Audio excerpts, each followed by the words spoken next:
অনেক অনেক কাল আগের কথা। এক ছোট্ট রাজ্যে প্রান্তিক এক কাঠুরিয়া তার দুই মেয়েকে নিয়ে বাস করত। বড় মেয়ের নাম রূপমালা আর ছোট মেয়ের নাম কাঞ্চনমালা। নাম যেমন, রূপমালার রূপও ছিল তেমন চোখ ধাঁধানো, কিন্তু তার মন ছিল অহংকারে পূর্ণ, আর স্বভাবে সে ছিল চরম অলস।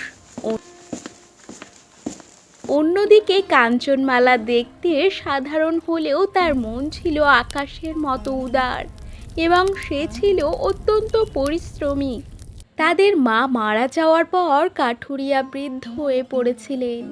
অভাবের সংসারে দুই বেলা অন্ন জোটাতেই ছিল কঠিন। একদিন বৃদ্ধ বাবা দুই মেয়েকে ডেকে বললেন,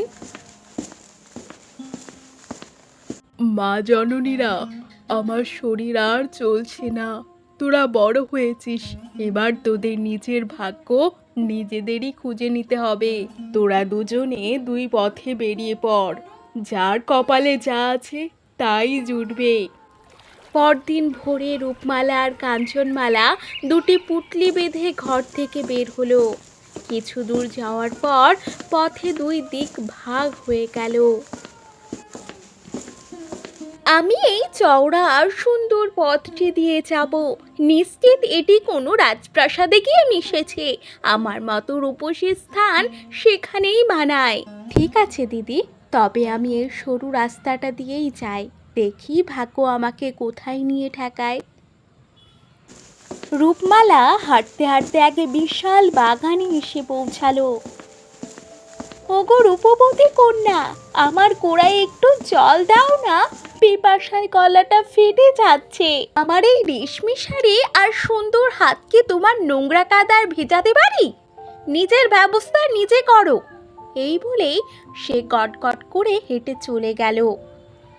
কিছু দূর গিয়ে সে এক বৃদ্ধকে দেখল, যিনি ভারী এক বোঝা নিয়ে কুঁজো হয়ে দাঁড়িয়ে আছেন। বৃদ্ধ বললেন, মা, আমার এই বোঝাটা একটু সামনে এগিয়ে দেবে মা? আমার খুব কষ্ট হচ্ছে।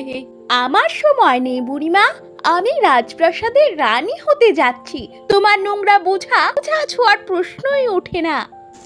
এদিকে কাঞ্চনমালা সেই সরু পথ দিয়ে যেতে যেতে একই আপেল গাছের সামনে এসে দাঁড়ালো। গাছের শুকনো দশা দেখে তার মায়া হলো। সে তখনই পাশের ডোবা থেকে আঁচল ভরে ভরে জল এনে গাছের গোড়ায় দিল। আর মঙ্গল হোক মা, সময় এলে আমি তোমার ঋণ শোধ করব। আরও কিছু পথ যাওয়ার পর কাঞ্চনমালার সেই বৃদ্ধার সাথে দেখা হলো।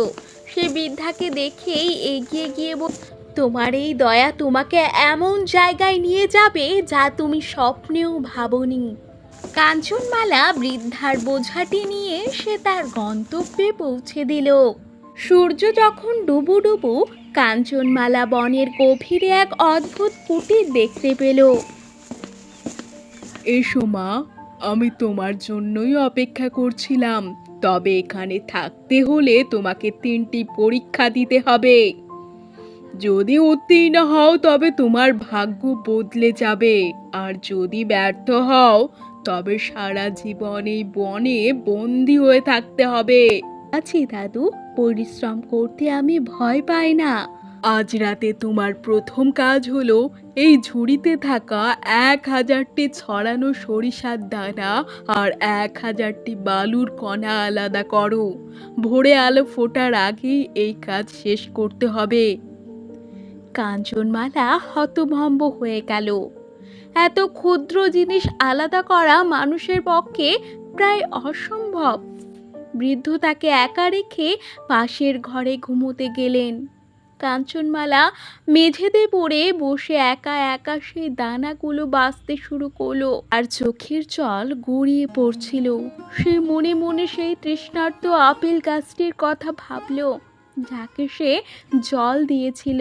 ঠিক তখনই এক অদ্ভুত কাণ্ড ঘটল। জানালা দিয়ে শত শত ছোট ছোট পাখি উড়ে এলো। তাদের মুখে ছোট ছোট দানা।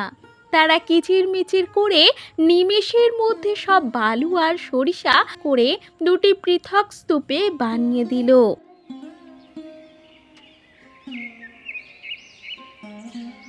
ভোরে বৃদ্ধ এসে অবাক হয়ে দেখল কাজ সম্পূর্ণ হয়েছে।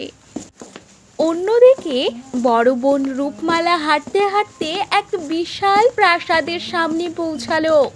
সে ভাবল এটাই হয়তো তার স্বপ্নের রাজপ্রাসাদ। সে ভিতরে ঢুকে দেখল এক কুৎসিত ডাইনি সেখানে বসে আছে। আমার এই প্রাসাদে থাকতে হলে কাজ করতে হবে, ঘর মোছো, কাপড় কাচো আর বাগান পরিষ্কার করো। অহংকারী রূপমালা রেগে গিয়ে বলল, আমি এখানে রানী হতে এসেছি, কাজ করতে নয়। আমি তোমার হুকুম দিচ্ছি, আমাকে সোনার গয়না দাও। ডাইনি অট্টহাসি দিয়ে উঠল।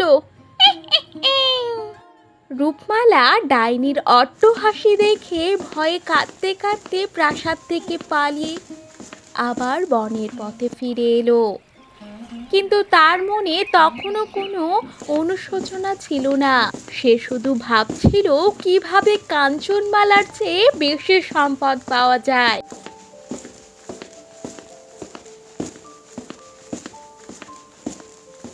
এই 3টি কলস দেখেছো? স্বর্ণ, রূপা আর মাটি। তুমি তোমার পছন্দ মতো একটি নিয়ে বাড়ি চলে যাও। তবে সাবধান, বাড়ি পৌঁছানোর আগে কলসের মুখ খুলবে না। লোভী রূপমালা ভাবল, নিশ্চয় স্বর্ণের কলসটিতে সবচেয়ে বেশি হিরে জহরত আছে। কলসটি মাথায় নিয়ে বাড়ির দিকে দৌড় দিল। পথের অর্ধেকটা যেতেই রূপমালা সবুর সইল না। সে ভাবল, এখানে তো কেউ নেই, একটু দেখেই নি ভেতরে কি আছে। সে কলসের মুখ খুলতে সেখান থেকে সোনা দানার বদলে থেকে শত শত মৌমাছি আর বোলতা বেরিয়ে রূপমালাকে কামড়াতে শুরু করলো। রূপমালা যন্ত্রণায় চিৎকার করতে করতে নদীর জলে ঝাঁপ দিল। তার সুন্দর রূপ ফুলে ফেঁপে বিকৃত হয়ে গেল। সে বুঝতে পারল তার লোভ আর অহংকার তাকে কোথায় নামিয়ে এনেছে। লজ্জায় আর অপমানে রূপমালার বাড়ি ফিরতে পারছিল না। সে বনের ধারে এক গাছতলায় বসে কাঁদছিল। রূপমালা বোনের পায়ে ধরে ক্ষমা চাইল। সে বলল, বোন, আমি রূপের বড়াই করেছিলাম, কিন্তু আজ বুঝলাম মানুষের আসল রূপ তার মনে। আমাকে ক্ষমা কর। তারপর রূপমালা এবং কাঞ্চনমালা তাদের বাড়ি ফিরে গেল।